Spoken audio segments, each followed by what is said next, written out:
Hi, this is One Room at a Time with Amy Barrickman. Thank you so much for joining me. It is so fun to chat with you. And today we're going to talk about paint finishes.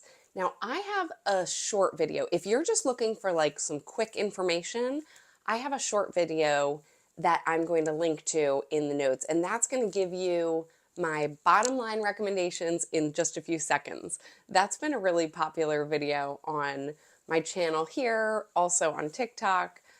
It's really picked up steam on other platforms.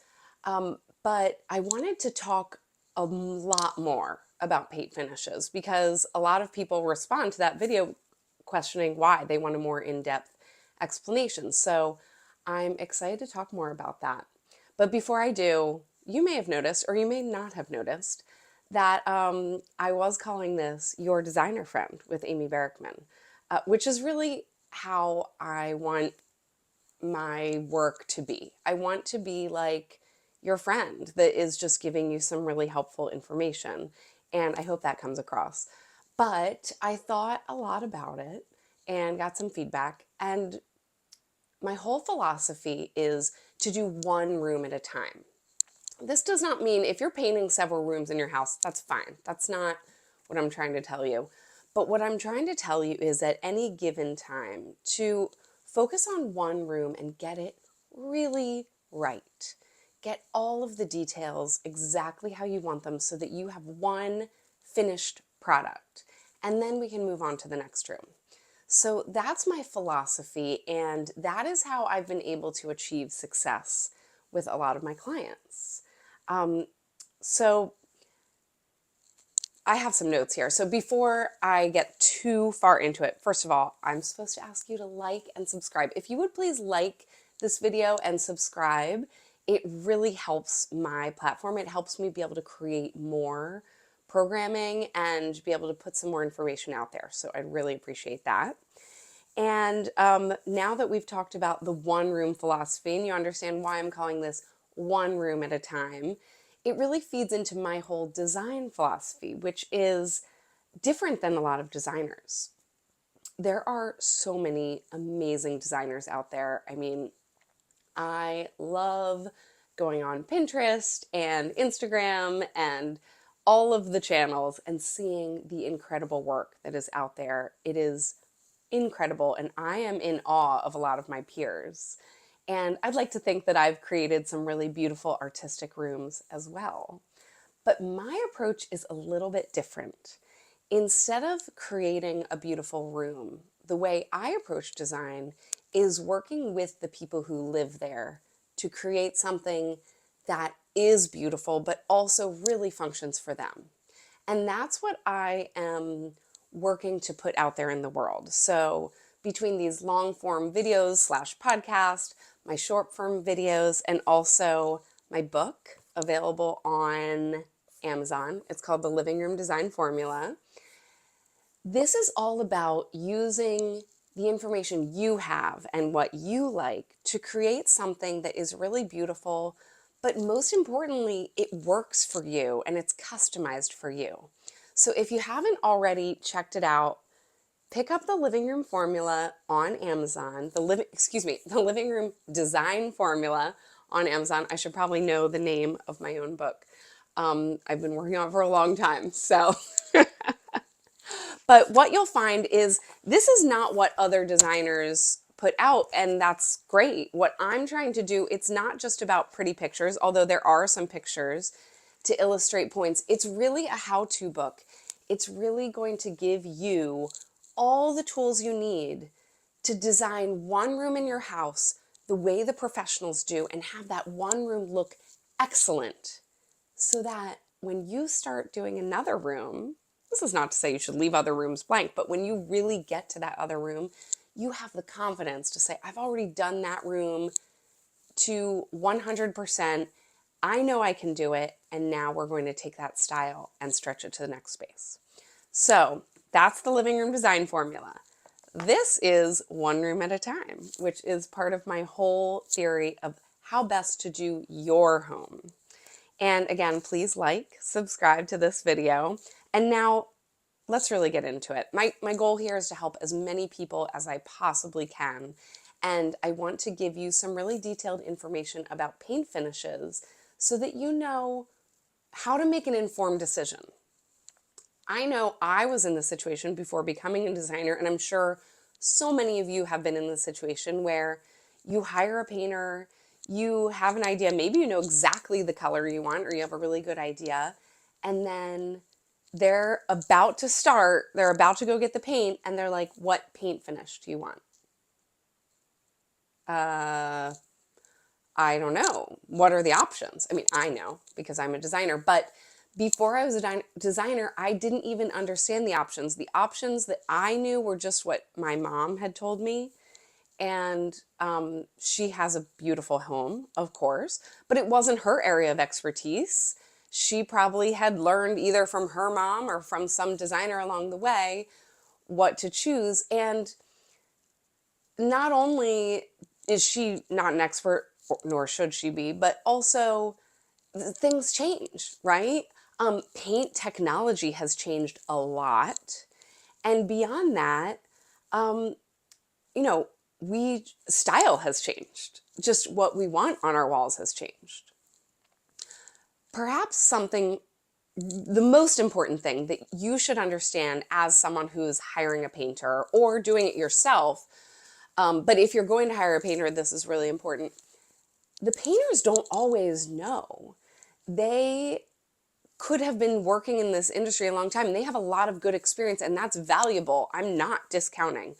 But they don't always know what every brand has available. They don't know about all of the latest technology. I'm using that term loosely, but about the way paints have changed. And oh, believe me, there are painters that know all of this. That's great. But not all painters know all of this information. So, and even I don't know all the information.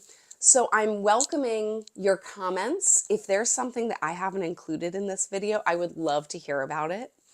But also, I want you to make the paint finish choice for your home a personal decision. Don't leave it up to what has worked for your parents or what has worked for the painter you're working with. Use the painter's information, of course, ask questions, but don't leave it up to someone else. Let's take a few minutes to really understand what we're getting so that we get the best result in our home. So here we go. Let's start with ceilings. I'm starting with ceilings because they're low-hanging fruit. To me, ceilings are really easy to choose a paint finish for. Now, I have to give you a caveat. This is not all ceilings all the time. This is most ceilings most of the time. Okay, so I said in my most popular video about paint finishes, I said on ceilings, I almost always use a flat, super flat, that's actually a term, super flat, extra white paint.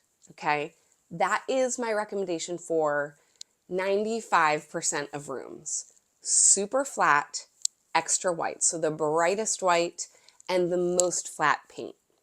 And the reason for that is in most rooms, I want the ceiling to kind of just disappear. I don't want to draw my eye to it. I want it to just go away. And the odds are, if you're looking for a ceiling paint, that's probably your best bet. Most likely. Now, a lot of people commented, "Oh, you're so wrong. I like to use a gloss on ceilings." Look, they're not wrong. There are some rooms where a gloss looks amazing. Let's talk about it. Why would we use a gloss and why would we use a flat? Well, as I said, a flat is going to work in 95% of rooms. It's going to work because most of the times I'm not drawing attention to the ceiling. But occasionally in a highly designed room, and that's not an insult or a compliment, a highly designed room meaning a room where you've really thought about every element and you're trying to come up with the most beautiful and curated look. Yes, a gloss ceiling can be amazing.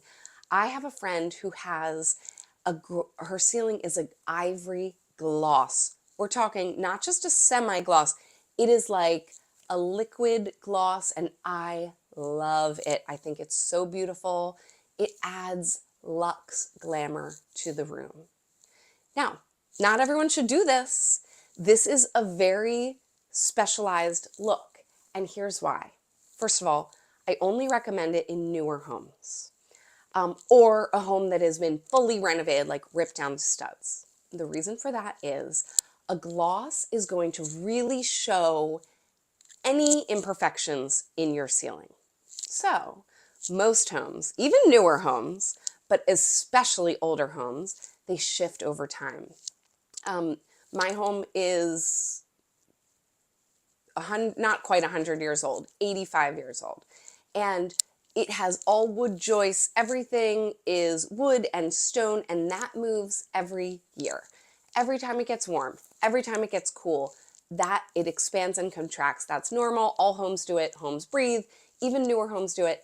But it's very noticeable in an older home.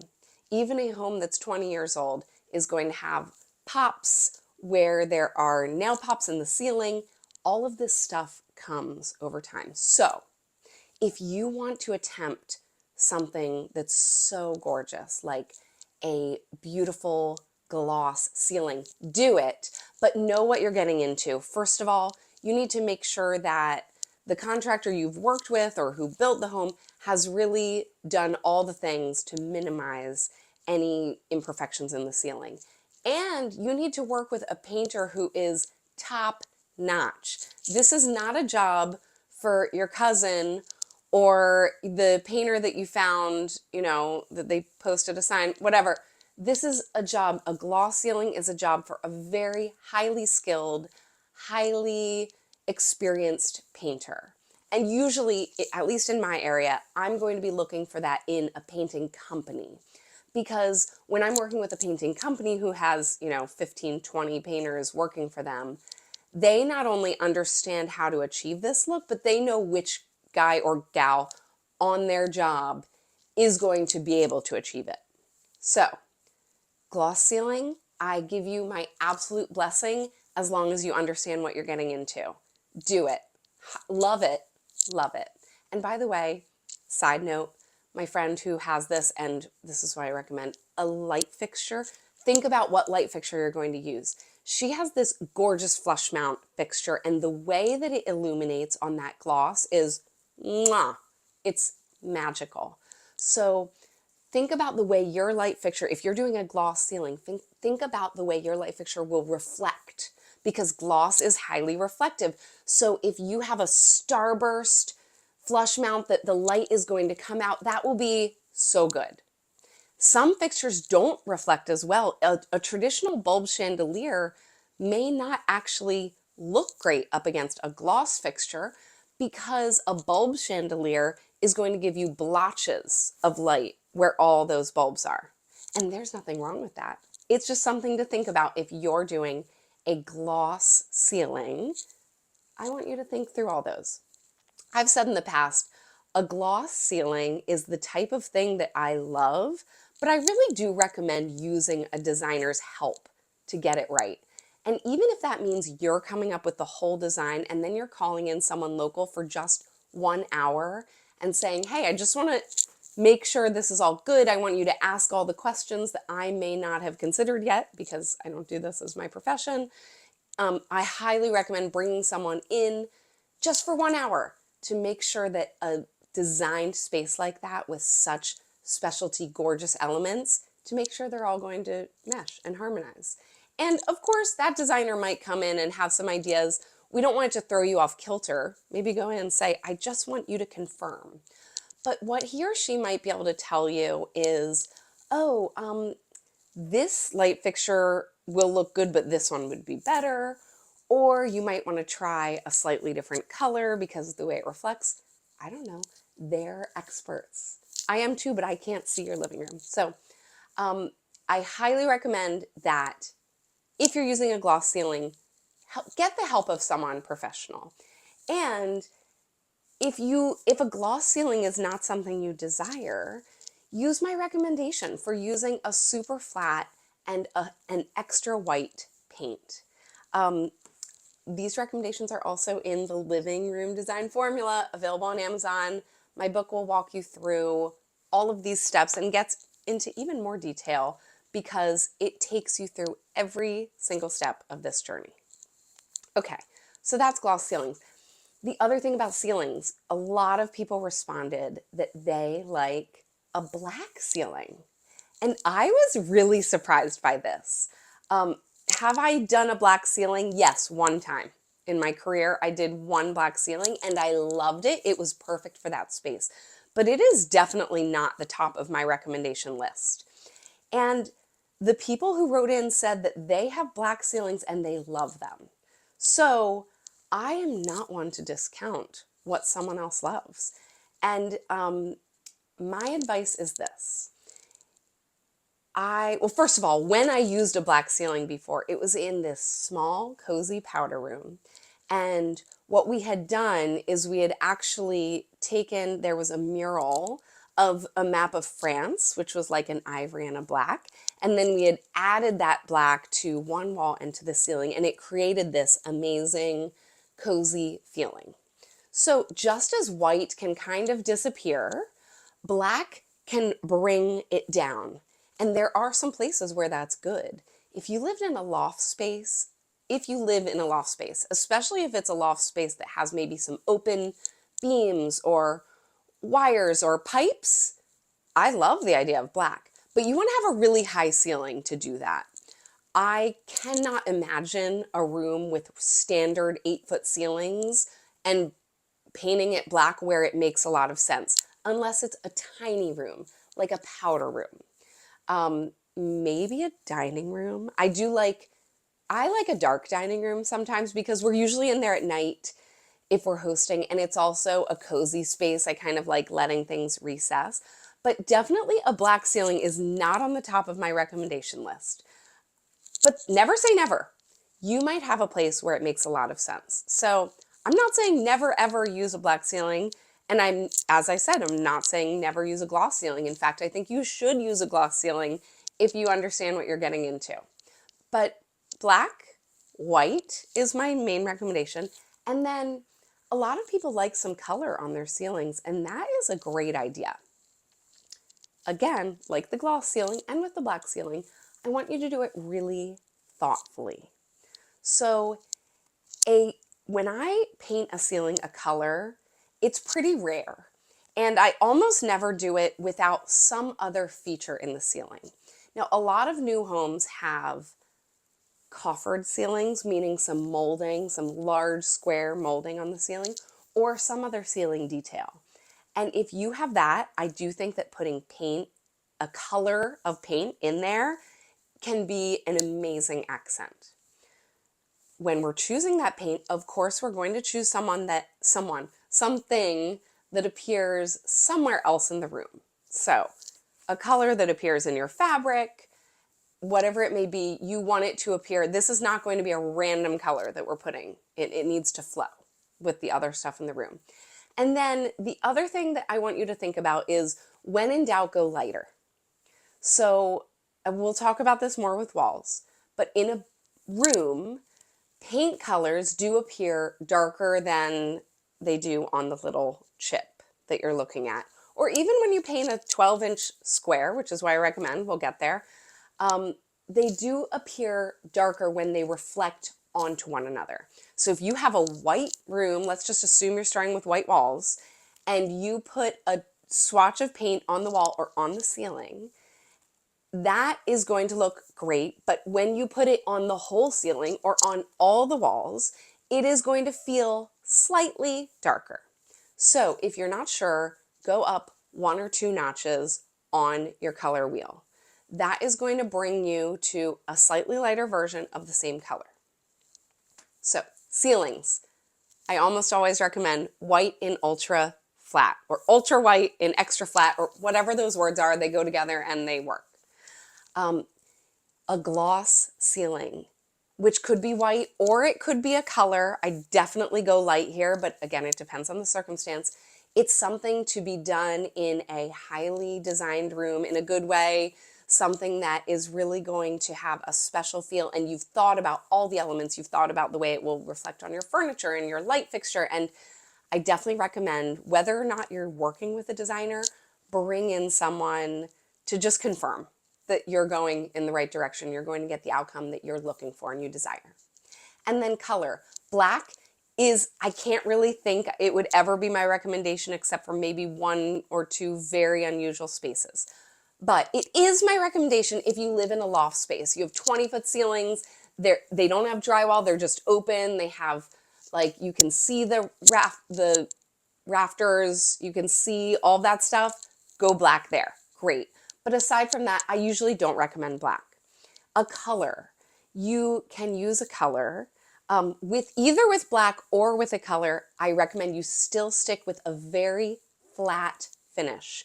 Very little shine. No shine, actually. I want no shine on a ceiling unless I'm going for the gloss ceiling. But I really don't want to I don't ever use semi-gloss, satin, eggshell. I never use these things on a ceiling, ever. I don't even use the scrubbable matte, which we'll talk about in a little bit. I go pure flat. I don't want to bring out those imperfections in the ceiling. So if you're going to use a color, I recommend you stay on the lighter side. You make sure it flows with what else is in your room. And then make sure you do a matte. Really, please, don't do a semi-gloss. It's like the worst thing for a ceiling. Either go all in on your gloss or go flat. You know what? Comment. If you disagree, I want to hear why. Comment. But I never say never in design, but I'm going to say almost never. Almost never a semi-gloss on the ceiling. Almost never a semi-gloss or satin on the ceiling. Almost never an eggshell on the ceiling. Almost never. That's my advice. So that's ceilings. Okay, let's move on to trim, because that is the next. I started with ceilings because it's low-hanging fruit. Trim is the next low-hanging fruit. I always paint trim semi-gloss. Not always. Almost always. Just as with ceilings, 95% of the time, I'm painting my trim semi-gloss. Now, do I sometimes do a gloss on the trim? Yes, I do. It's so pretty. Oh, I love it. But again, it's a highly specialized thing. If I were going to paint trim with a gloss, I would use this brand called Fine Paints of Europe. And it's very expensive. It's a 2-part system. It makes like a lacquer finish. And when I do it, I am just so happy with it. I love it. But not every painter, A, is even going to know what it is or where to get it.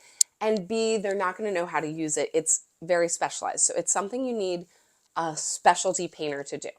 So let's make the recommendation that I use for 95% of the rooms in my own home and in my clients' homes is, let's paint your trim a semi-gloss. Semi-gloss gives you a sheen, but it's not a lacquer sheen. So therefore, it just as with the ceilings, like a lacquer sheen is really going to show. It's not even, we're not so worried about the imperfections in your trim, although it is a consideration. What I'm worried about here are like little bubbles in the paint or brush strokes, which brush strokes I don't hate. A brush stroke can be pretty if done by the right painter. This is getting confusing, I know. So let's stick with semi-gloss is the best choice for your trim. Almost always, 95% of the time, semi-gloss. And then the color trim, I almost always pick white. Now look, there are a lot more places that I use a color on the trim than I do on the ceiling. A lot more places. And we're seeing it more and more in design. It can be so beautiful. Here's what I want you to think about. If you are choosing a color for your trim, you're choosing a specific design style, and I applaud that. But it has to flow with the walls, everything else in the room, and the rooms adjacent to it. So I'm more likely to pick a color for a trim in a room that's fully enclosed, like an office, a bedroom. I'm more likely to add color on the trim there because I'm not as concerned about making it flow with the hallway and all the other rooms that are adjacent to it. Or if I'm going to do it in a main part of the house, let's say I want black trim, which I think can be so chic. Also like an elephant gray, like a slate, but with a brown undertone. Oh, love it. In a new construction with high ceilings, love it. But just recognize if you do that, you're committing to balancing it in every room.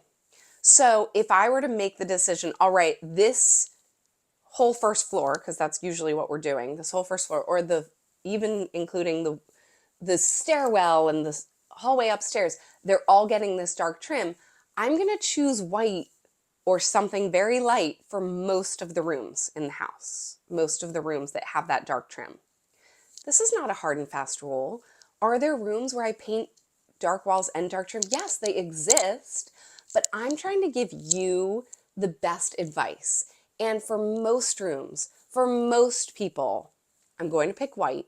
And if I'm going with something dark, I'm going to go light on the walls, whether that's just white paint or white wall coverings or lighter, airier colors.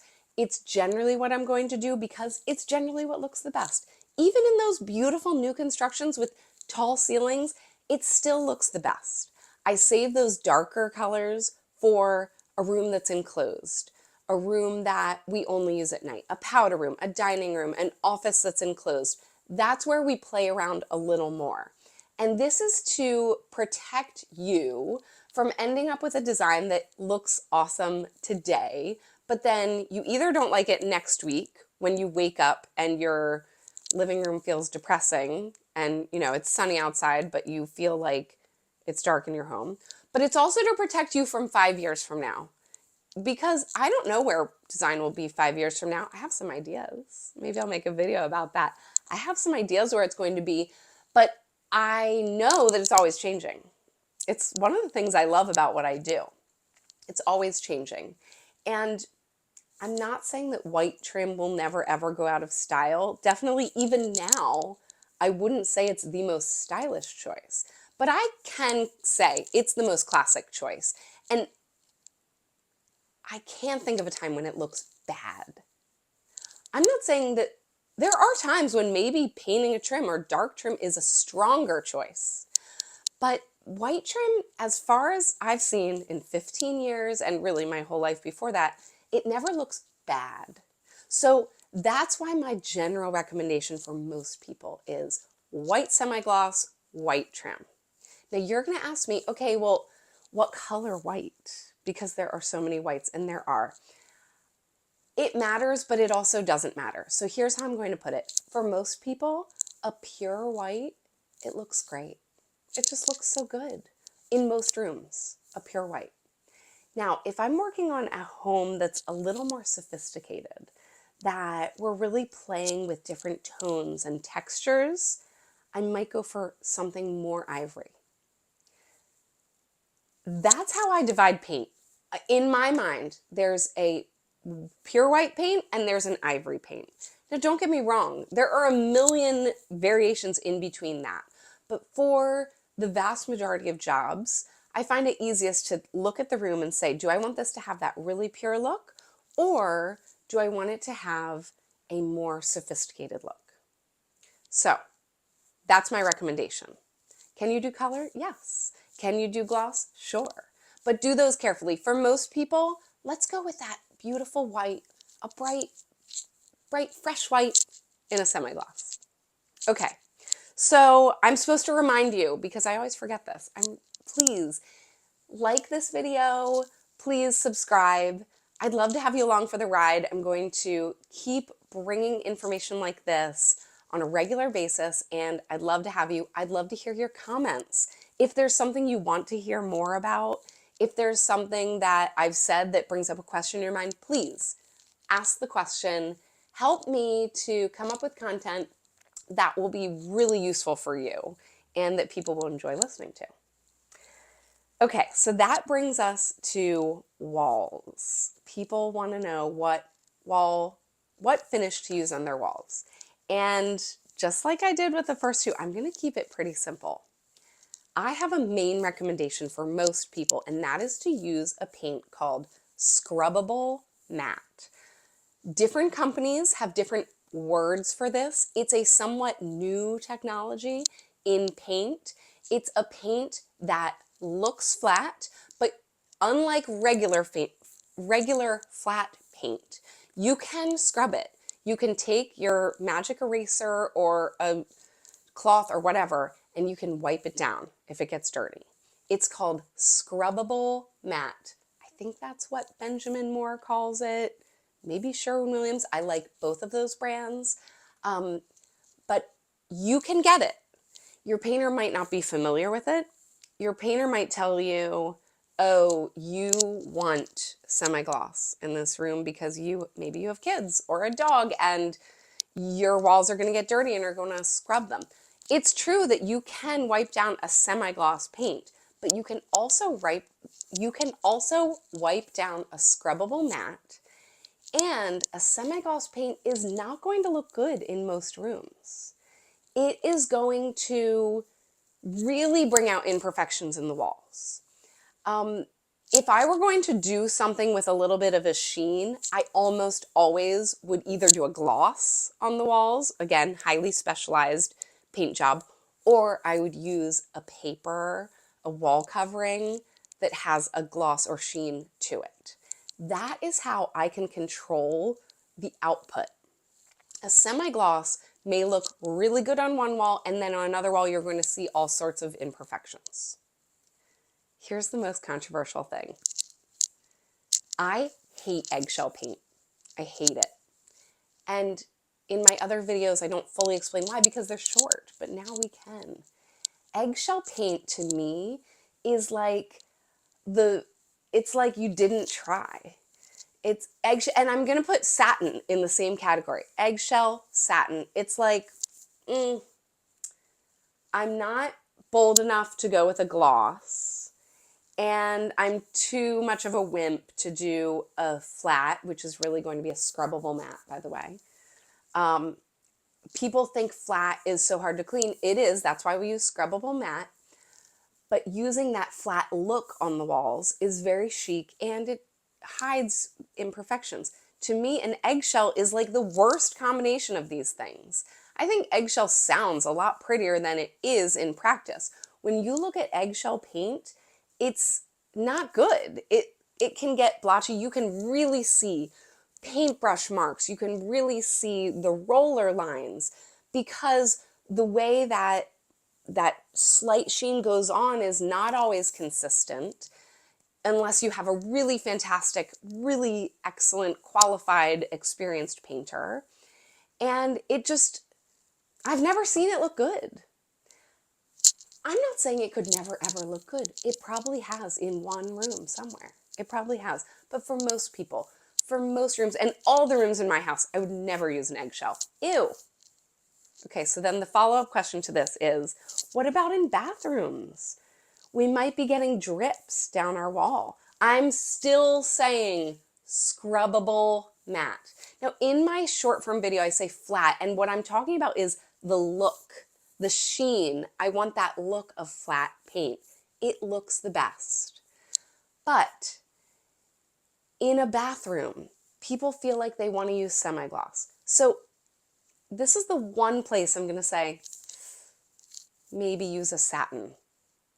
If that's really important to you. If you're super worried, if you're getting drips in your bathroom every single day, fine. But for most people, I say no. I say use the scrubbable matte. And frankly, you know what I like to use in a lot of bathrooms? I like to use vinyl wall covering.